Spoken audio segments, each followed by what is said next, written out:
नमस्कार, आप देख रहे हैं हर खबर हरियाणा और आपके साथ मैं हूं अमित शर्मा। एचपीएससी मामला हरियाणा की राजनीति में लगातार उबाल ला रहा है। विपक्ष मामले में सरकार को घेरे लगा हुआ है और इसी कड़ी में विधानसभा के अध्यक्ष ज्ञानचंद गुप्ता ने कहा है कि यह मामला उनके अधिकार क्षेत्र में नहीं आता है।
ये पार्टी का मामला है, ये मेरा विधानसभा का नहीं है, मेरे विधानसभा में नहीं है। ठीक है सर। हाँ, विचार कर रहे हैं कि एक दिन पहला हो जाए, थोड़ा सा चर्चा अच्छे आराम से हो जाए, क्योंकि उसी दिन वो जिस समय हम बैठक बुलाते हैं उसके तुरंत बाद सेशन होता है, तो बहुत सारे जो कार्य उसके पश्चात करने होते हैं बैठक के, उसमें थोड़ा सा जल्दबाजी करनी पड़ती है। इसलिए हम ये सोच रहे हैं कि एक दिन पहले जो बीएसी की बैठक है उसमें बैठ करके पूरा हम सत्र किस प्रकार से चलाएंगे उसकी अच्छी सी चर्चा हो सके। नहीं, बैठक होगी आज, सामान्य बैठक होगी। जेजेपी के राष्ट्रीय अध्यक्ष अजय चौटाला के बयान पर ओपी चौटाला ने बोलते हुए कहा है कि ये इनेलो के गद्दार हैं और गद्दारों के साथ कोई समझौता नहीं किया जाएगा। ओपी चौटाला ने जेजेपी पर निशाना साधते हुए कहा है कि पदाधिकारियों और कार्यकर्ताओं में भगदड़ मची हुई है।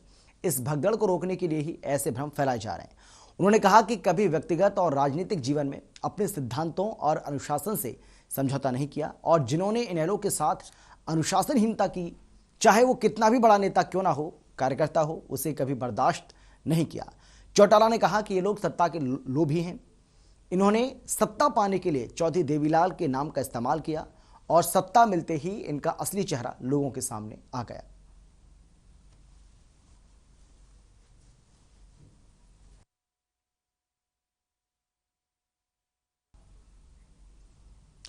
कैथल में बाबा भीमराव अंबेडकर जागृति मंच की तरफ से संविधान बचाओ गरीब बचाओ सम्मेलन का आयोजन किया गया, जिसमें मुख्य अतिथि के रूप में कांग्रेस के राष्ट्रीय महासचिव और प्रवक्ता रणदीप सिंह सुरजेवाला ने शिरकत की। अपने संबोधन में बोलते हुए उन्होंने कहा कि आज बाबा साहेब के महापरिनिर्वाण दिवस पर संविधान बचाओ गरीब बचाओ इस भव्य सम्मेलन के लिए आयोजकों का मैं हृदय से नमन करता हूं। इसके साथ ही रणदीप सिंह सुरजेवाला ने दलितों की समस्या के साथ अन्य कई विषयों पर भी सरकार को जमकर घेरा। मैंने कहा था एक वीडियो है कि उनके संविधान दिखाए रास्तों।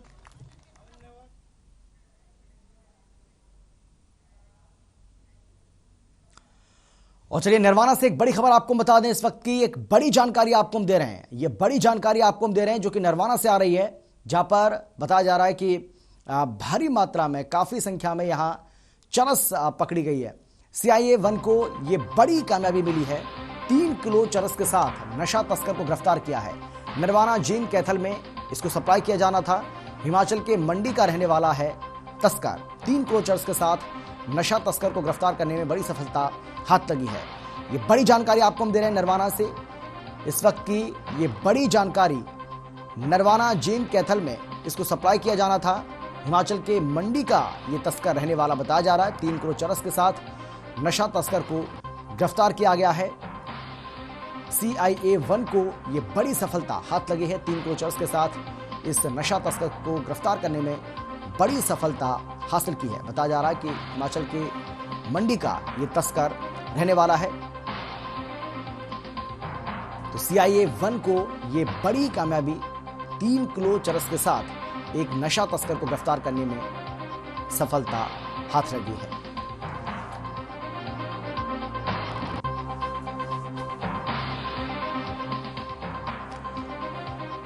तो नरवाना से बड़ी जानकारी लगातार आपको दे रहे हैं, जहां 3 किलो चरस के साथ एक नशा तस्कर को गिरफ्तार करने में सफलता हाथ लगी है। नरवाना, जींद और कैथल में बताया जा रहा है कि इसको सप्लाई किया जाना था और जो तस्कर है वो हिमाचल के मंडी का रहने वाला है। आगे बढ़ते हैं। लोहारू के सिंघानी गांव में 65वां परिनिर्वाण दिवस के रूप में मनाई गई डॉक्टर भीमराव अंबेडकर की पुण्यतिथि। गांव के डॉक्टर भीमराव अंबेडकर भवन के प्रांगण में इस कार्यक्रम का आयोजन किया गया। इस कार्यक्रम में मुख्य अतिथि के तौर पर पूर्व शिक्षा मंत्री और झज्जर से विधायक गीता भुक्कल और विशिष्ट अतिथि के तौर पर जिला कांग्रेस संयोजक के साथ ही पूर्व विधायक सोमवीर ने शिरकत की। पत्रकारों से बातचीत करते हुए विधायक गीता भुक्कल ने कहा है कि बाबा साहेब को सच्ची श्रद्धांजलि तब होगी जब समाज, देश और प्रदेश संविधान के हिसाब से चलेंगे। बाबा साहब भीमराव अम्बेडकर के परिनिर्वाण दिवस पर और विश्व के कोने कोने में मनाया। मेरा भी सौभाग्य रहा, मैं यहाँ पर आज पहुँची हूँ।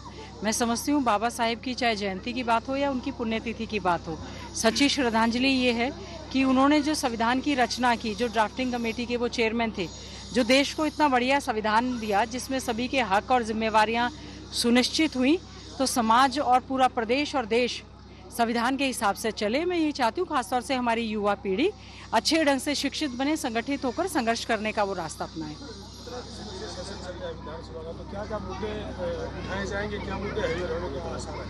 देखिए, बहुत से मुद्दे हैं। इस समय जो है सबसे बड़ा मुद्दा जो है हमारा किसानों से संबंधित है। उनका जोरदार तालियों से स्वागत करें।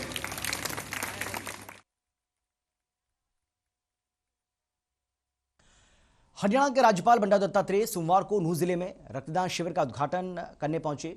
रक्तदान शिविर शहीद लेफ्टिनेंट किरण शेखावत राजकीय महिला महाविद्यालय सालाहेड़ी में लगाया गया था। राज्यपाल ने रक्तदाताओं को बैज पहनाकर और सर्टिफिकेट देकर उनका उत्साहवर्धन किया। वहीं शिविर का उद्घाटन करने के बाद राज्यपाल ने समारोह को संबोधित भी किया। बंडारू दत्तात्रेय ने कहा कि हरियाणा राज्य रेड क्रॉस पिछले कई वर्षों से रक्तदान के क्षेत्र में अग्रणी भूमिका निभा रहा है।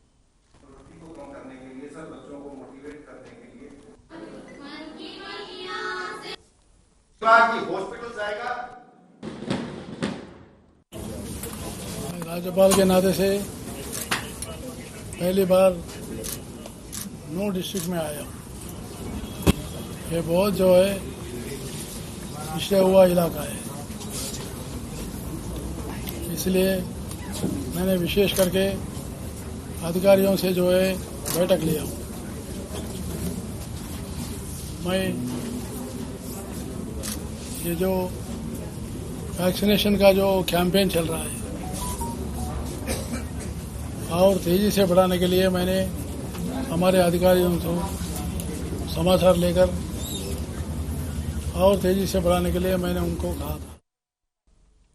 दिल्ली की सीमा पर किसानों का आंदोलन लगातार चल रहा है। कृषि कानूनों को वापस लिए जाने के बाद अब दूसरी मांगों को लेकर पेच फंसा हुआ है। किसानों ने सरकार से बातचीत के लिए 5 सदस्यीय कमेटी का गठन भी किया, लेकिन अभी तक इस कमेटी को बातचीत का कोई न्योता नहीं मिला। तो वहीं संयुक्त किसान मोर्चा ने आंदोलन के दौरान जमा हुए चंदे का ब्यौरा भी जारी किया। इस बीच हुई संयुक्त किसान मोर्चा की बैठक में मोर्चा को मिले पैसों का हिसाब दिया गया। मदद के तौर पर 20 नवंबर तक किसान मोर्चा को 6,35,83,940 रुपए देश विदेश से मिले हैं, जिसमें 5,39,00,000 से ज्यादा रुपए खर्च हो चुके हैं। और मोर्चे का यह कहना है कि एक एक पैसे का हिसाब हम दे सकते हैं।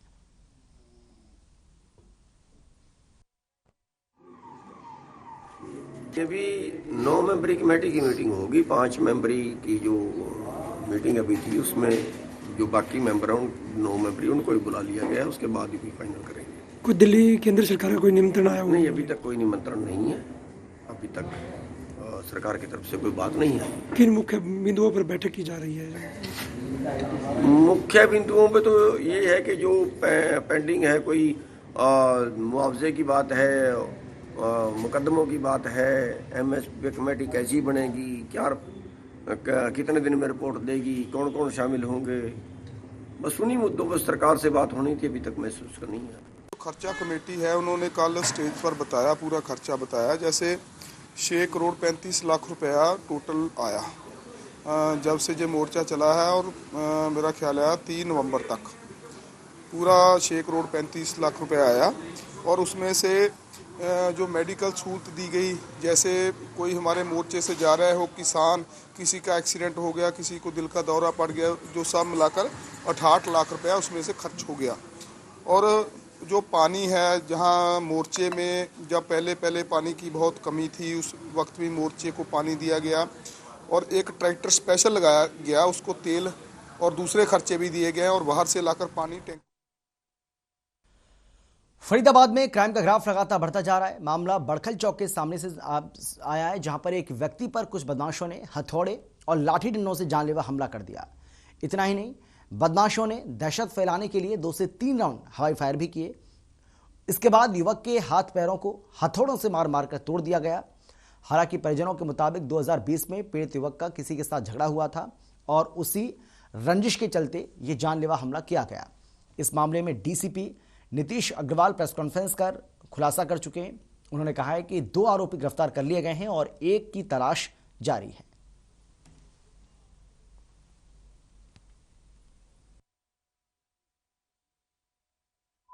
हमारे एरिया में बड़गल चौक के आसपास, जहां पे एक लड़का था मनीष, जिसको 3 लड़कों ने हथौड़ा मार के और गोली भी चलाई है। वहां पे बड़ी खूंखार वारदात करी है, जिसमें हमारी पुलिस ने बड़ी तेजी से कार्रवाई करते हुए हमारी ईआरवी ने, जो वहां पे 3 में से 2 अक्यूज थे, उनको राउंड अप किया है, जिनके नाम है ललित और प्रदीप।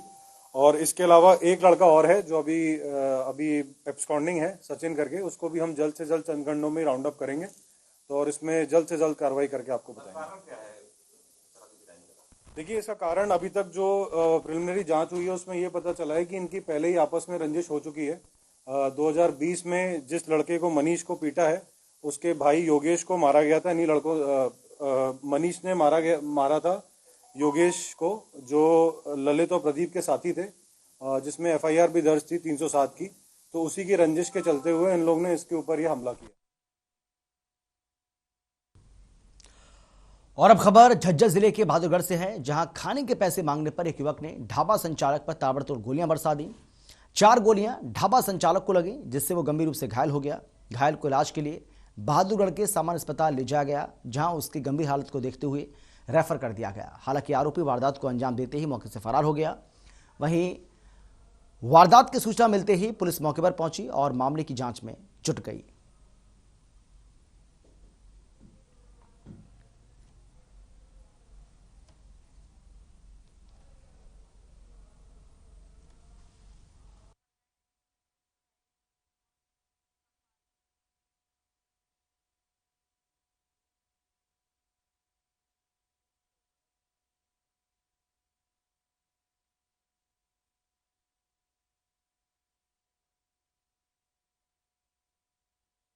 कल देर रात को ब्रह्म शक्ति संजीवनी अस्पताल में एक युवक, जिसको कि पेट के अंदर गोलियां लगी हुई थी मल्टीपल जगह के ऊपर, सीरियस हालत में ब्रह्म शक्ति हॉस्पिटल में लेके आया गया, जिसका पल्स और बीपी ऑलमोस्ट काफ़ी लो था, पेरिफेरल पल्सेज नहीं थे। हमने पेशेंट को अर्जेंटली ऑपरेशन थिएटर में लिया और पेशेंट के अंदर से करीब 3 लीटर के आसपास ब्लड क्लॉट निकाले गए, ब्लड और ब्लड क्लॉट। उनका लीवर में लेफ्ट लोब से लेकर के राइट लोब तक टीयर था और इंटेस्टाइन 8 जगह से फटा हुआ था। इंटेस्टाइन को रिपेयर कर दिया गया है, ब्लीडिंग को स्टॉप कर दिया गया है, परंतु मरीज की हालत अभी भी गंभीर है, क्योंकि काफ़ी ब्लड लॉस होने की वजह से बॉडी के अंदर काफ़ी इंसल्ट। जींद जिले के नरवाना में कोर्ट परिसर में 2 पक्षों में झगड़ा हो गया। झगड़े में एक युवती को वकीलों के चैम्बर से नीचे फेंक दिया गया। युवती को इलाज के लिए नरवाना के नाग अस्पताल में पहुंचाया गया। बताया जा रहा है कि युवती टोहाना की रहने वाली है। मामला दहेज से जुड़ा था। आपको हम बता दें कि इस मामले को लेकर दोनों पक्ष नरवाना कोर्ट में पहुंचे। लड़के पक्ष का आरोप यह है कि लड़की पक्ष के लोगों ने युवती को नीचे गिराया।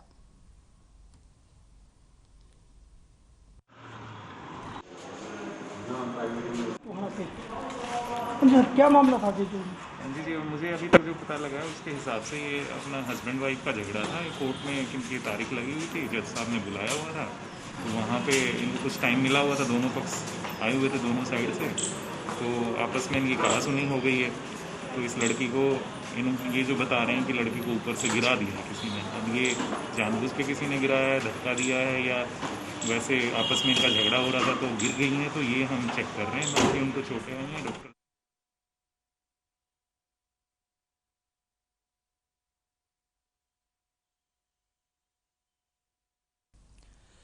दिल्ली एनसीआर में बढ़ते प्रदूषण को दरकिनार कर M3M बिल्डर अपनी मनमानी कर रहा है। बिल्डर और अधिकारियों की मिलीभगत की जीती जागती तस्वीर गुरुग्राम के सबसे पॉश इलाके सेक्टर 63 से सामने आई है, जहां कई एकड़ जमीन में M3M स्मार्ट वर्ल्ड का कंस्ट्रक्शन का काम चल रहा है।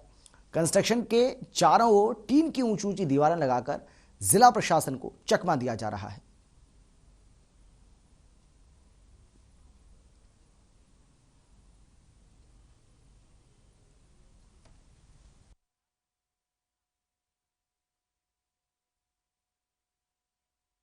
गुरुग्राम के दम घोटू प्रदूषण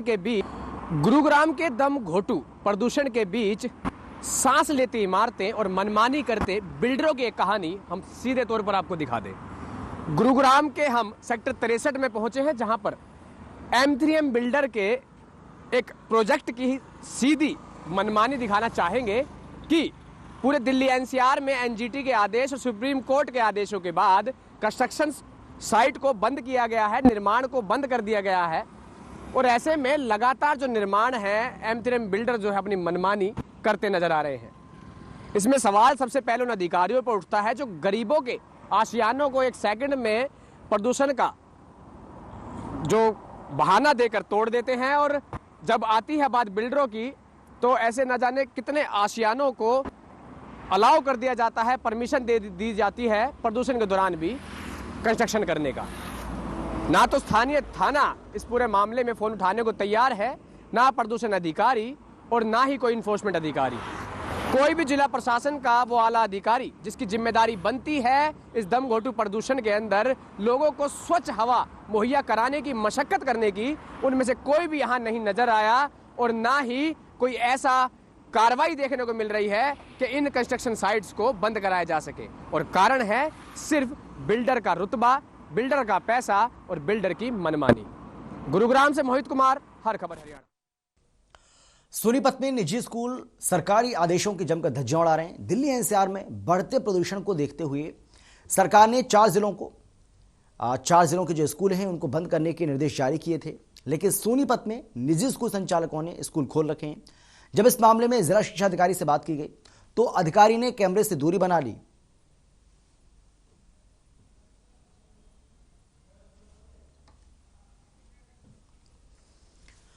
तो निजी स्कूल मनमानी करते हुए दिखाई दे रहे हैं, और इस बात का अंदाजा आप इसी से लगा सकते हैं कि सोनीपत, झज्जर, गुरुग्राम और फरीदाबाद ये 4 जिले हैं जहां पर स्कूलों को बंद करने का आदेश सरकार की ओर से हाल ही में जारी किया गया था। बढ़ते प्रदूषण के चलते सरकार ने यह फैसला लिया था। बावजूद इसके कुछ निजी स्कूल संचालक लगातार स्कूलों को खोल रहे हैं और इन स्कूलों में बच्चे भी पहुंच रहे हैं।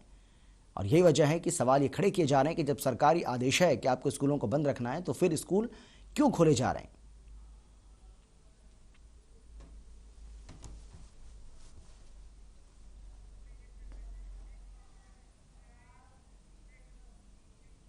फतेहाबाद के हासपुर गांव में स्थित देहासपुर प्राथमिक कृषि सहकारी समिति लिमिटेड पैक्स में करोड़ों रुपए के खाद घोटाले का मामला सामने आया है। मामले में फतेहाबाद सदर पुलिस ने सहकारी समितियों के असिस्टेंट रजिस्ट्रार की शिकायत पर पैक्स के मैनेजर देवीलाल और खाद विक्रेता मुखराज निवासी खुरन के खिलाफ केस दर्ज किया है। पुलिस को दी शिकायत में सहकारी समितियों के असिस्टेंट ने बताया कि दोनों ने मिलकर 2 करोड़ 18 लाख से ज्यादा रुपए का गबन करके समिति को आर्थिक हानि पहुंचाई।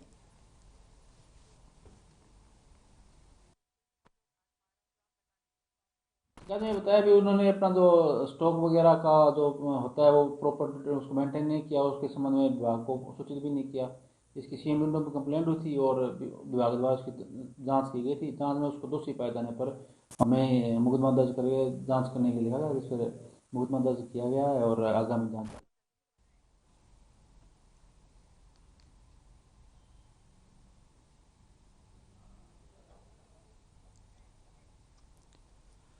हरियाणा पुलिस पर गोहला में गंभीर आरोप लगे हैं। रताखेड़ा के ग्रामीणों ने गोहला पुलिस के खिलाफ प्रोटेस्ट कर नारेबाजी की। पुलिस पर युवक को नशीली गोलियां देने के झूठे मामले फंसाने के आरोप भी लगे। युवक के पक्ष में सैकड़ों ग्रामीण गोहला पुलिस स्टेशन पहुंच गए, जिसके बाद ग्रामीणों ने पीड़ित युवक के पक्ष में अपने शपथ पत्र दिए। हालांकि पुलिस ने सभी आरोपों को सिरे से खारिज कर दिया है और कहा है कि नशे के खिलाफ पुलिस का यह अभियान चलता रहेगा।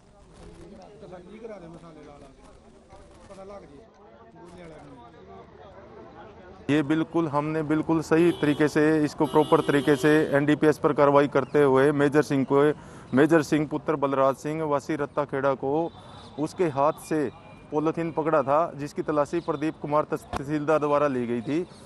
उसके सामने उसकी तलाशी हुई, उसमें से 1905 गोलियां बरामद हुई हैं एल्प्रेक्स टाइप, जो बहुत बड़ी संख्या है। ठीक है, उस पर कार्रवाई करते हुए हमने बिल्कुल सही तरीके से काम किया है। गांव वालों को कोई हमारे पर आरोप है तो उच्च अधिकारियों को शिकायत देकर इसकी जांच कहीं और करवा सकते हैं। हम बिल्कुल निष्पक्ष। कुरुक्षेत्र में गीता जयंती समारोह में चल रहे कार्यक्रमों की कड़ी में संध्याकालीन आरती में मुख्यमंत्री के राजनीतिक सचिव कृष्ण बेदी ने मुख्य अतिथि के रूप में शिरकत की और कहा कि पवित्र ग्रंथ गीता में संसार की हर समस्या का समाधान है, इसीलिए अपने तमाम समस्याओं के समाधान और देश की समृद्धि के लिए गीता के श्लोकों को अपने जीवन में धारण करना चाहिए। जो व्यक्ति गीता के उपदेशों को धारण करेगा वो अपना जीवन सफल बना लेगा। वहीं केडीबी सीईओ अनुभव मेहता ने मेहमानों का आभार व्यक्त करते हुए स्मृति चिन्ह देकर सम्मानित किया।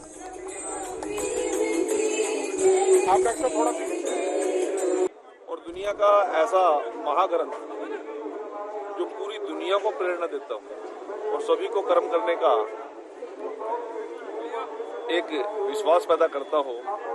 और सबसे आश्चर्यजनक बात यह है कि 18 दिन महायुद्ध हुआ और युद्ध के दौरान ये महाकाव्य महाग्रंथ की रचना की गई और प्रतिदिन प्रेरणा देने वाला एक ऐसा महाग्रंथ गीता। हमारा सौभाग्य है गीता की जन्मस्थली पर हम यहाँ आज उपस्थित हैं। मैं आभार प्रकट करता हूँ हमारी केंद्र की सरकार माननीय नरेंद्र मोदी जी का, हमारे लोकप्रिय मुख्यमंत्री श्री मनोहर लाल जी का और यहाँ के प्रशासन का, कि जो एक गीता उत्सव केवल टेम्परेरी तौर पर यहाँ पर आयोजित किया जाता था, आज उसको अंतर्राष्ट्रीय स्वरूप देने का काम किया। और अभी तो बहुत चीजें। सरकार की अहम योजना मुख्यमंत्री अंत्योदय परिवार उत्थान स्कीम के तहत गोहला खंड के पात्र परिवारों के लिए खंड विकास एवं पंचायत कार्यालय चीका में अंत्योदय ग्राम उत्थान मेले का किया गया। आपको बता दें कि गरीब परिवारों के जीवन स्तर को ऊंचा उठाने के लिए मुख्यमंत्री अंत्योदय परिवार उत्थान योजना लागू की गई, जिनकी वार्षिक आय 1 लाख रुपए से कम है और उनकी आय को 1,80,000 रुपए तक पहुंचाना लक्ष्य होगा। और उसी अनुरूप योजनाओं का लाभ जरूरतमंद लोगों को अंत्योदय मेले से दिया जा रहा है।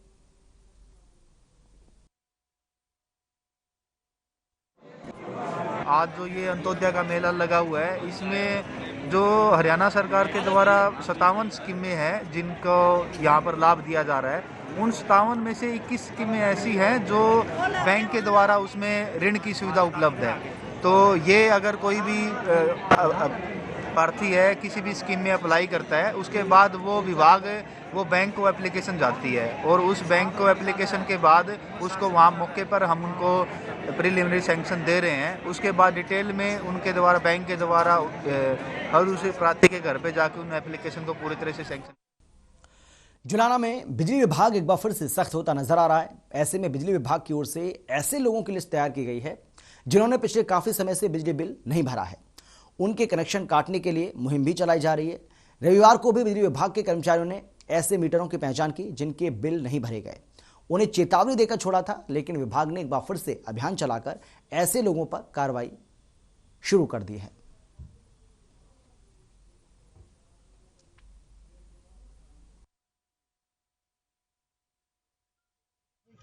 इसका मेन कारण रहा है फॉरेस्ट डिपार्टमेंट। फॉरेस्ट की एनओसी ना मिलने के कारण ये काम नहीं हो पाया।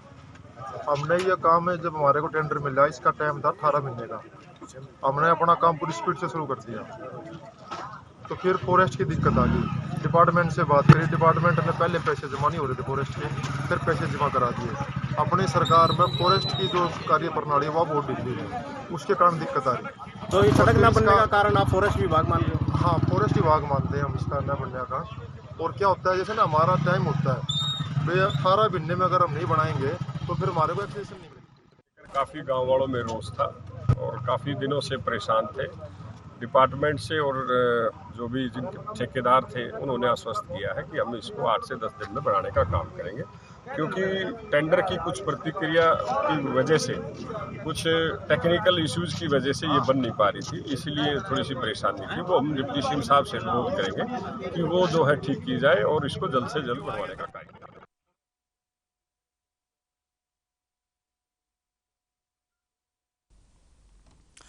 अंबाला में 100% कोरोना वैक्सीनेशन की पहली डोज लोगों को लग चुकी है, लेकिन लगभग 84% लोग ऐसे हैं जो कोरोना की दूसरी डोज भी लगवा चुके हैं। कोरोना की तीसरी लहर को देखते हुए चिंताजनक स्थिति इसको कहा जा सकता है। डॉक्टर सुखप्रीत ने इस पर चिंता भी जाहिर की और कहा है कि सभी लोगों को वैक्सीन की दोनों डोज लगवानी चाहिए, जिससे आने वाली तीसरी लहर से बचा जा सके।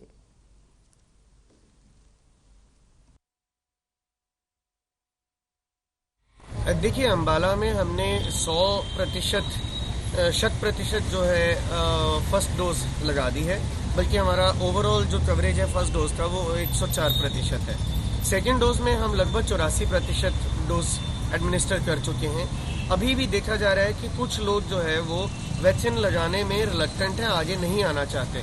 तो आपके चैनल के माध्यम से हम यही आग्रह करते हैं जनसाधारण से कि ज़्यादा से ज़्यादा आगे आएँ, आप खुद को वैक्सीनेट करवाएं, ताकि अगर कोई तीसरी लहर आती भी है तो उसमें वैक्सीनेशन होने के कारण आप पर ज़्यादा रोहतक के बाली आनंदपुर गांव में नई नवेली दुल्हन पर फायरिंग मामले में पुलिस ने मुख्य आरोपी को 5 दिन के बाद यूपी से गिरफ्तार कर रोहतक कोर्ट में पेश किया, जिसके बाद पुलिस ने आरोपी को 3 दिन की रिमांड पर लिया है। आपको बता दें कि एक तरफा प्यार में मुख्य आरोपी साहिल ने 1 दिसंबर को ससुराल जा रही दुल्हन तनिष्का को गोली मारी थी, जिसके बाद से अस्पताल में जिंदगी और मौत के बीच दुल्हन जूझ रही है। वहीं पुलिस अधिकारी का कहना है कि रिमांड पर आरोपी से पूछताछ की जाएगी और उसके बाद ही पूरे मामले का खुलासा हो पाएगा।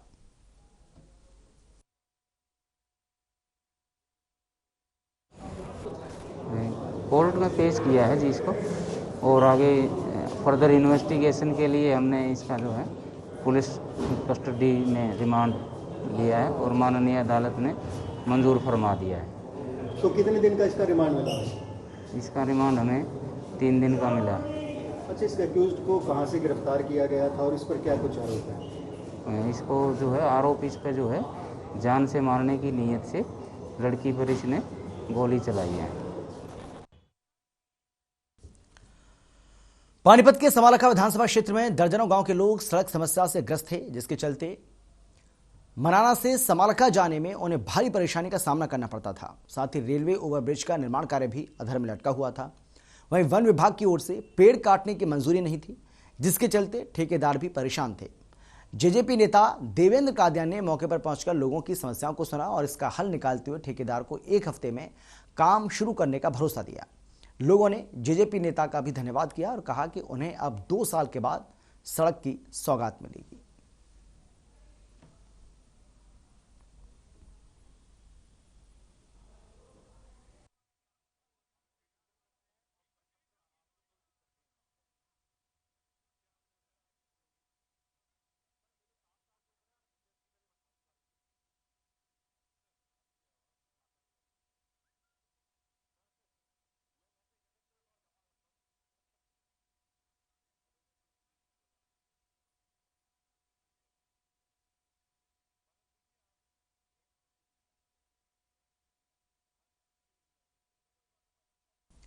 कि आपकी जो समस्या हैं उनको दूर किया जाएगा। इसके साथ ही उन्होंने ये कहा है कि जिन जिन सड़कों की डिमांड की जा रही है लोगों की ओर से, उन सड़कों का निर्माण कार्य भी 1 हफ्ते के अंदर शुरू कर दिया जाएगा। डिपार्टमेंट से और जो भी जिन ठेकेदार थे उन्होंने आश्वस्त किया है कि हम इसको 8 से 10 दिन में बढ़ाने का काम करेंगे, क्योंकि टेंडर की कुछ प्रतिक्रिया की वजह से, कुछ टेक्निकल इश्यूज की वजह से ये बन नहीं पा रही थी, इसलिए थोड़ी सी परेशानी थी। वो हम डिप्टी सीएम साहब से अनुरोध करेंगे कि वो जो है ठीक की जाए और इसको जल्द से जल्द बढ़वाने का कार्य करें।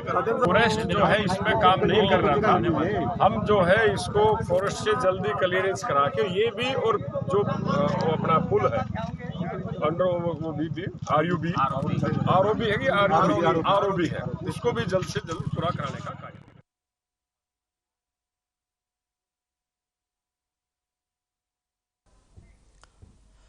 और इसी के साथ इस बुलेटिन में फिलहाल इतना ही। एक छोटे से ब्रेक के बाद फौरन लौट रहे हैं। आप देखते रहिए हर खबर हरियाणा।